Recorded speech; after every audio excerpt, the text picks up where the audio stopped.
সে আজ থেকে বহু যুগ আগের কথা। আজকের বালুরঘাট শহর তখন ছিল গভীর জঙ্গল, ছিল ডাকাত ও ভূত প্রেতের আনাগোনা। হঠাৎ সেইখানে কোথা থেকে এক অজানা সাধু কৈলাস থেকে এসে পঞ্চমুণ্ডির আসন তৈরি করে সাধনা শুরু করেন, এবং তার সাধনা স্থলের পাশে ছিল একটি পুকুর। সাধনারত অবস্থায় তাকে দর্শন দেন স্বয়ং মা কালী ও জানান যে তার পুকুরের মধ্যে একটি মায়ের শিলাময় রূপ অবস্থিত আছে, সেটিকে তুলে যেন তিনি মর্তা কালী রূপে প্রতিষ্ঠা করেন।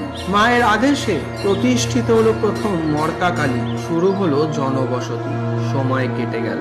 এরপর ইংরেজ আমলে ওখানকার স্থানীয় জমিদার মুরারি মোহন চৌধুরী ইংরেজদের অত্যাচারের বিরুদ্ধে বিদ্রোহ ঘোষণা করেন। ঘটনা চক্রে বহু গ্রামবাসী সহ তাকে গ্রেপ্তার করা হয়। তখন তিনি এই মর্তা রক্ষাকালীর কাছে প্রার্থনা করেন সবার জন্য, এবং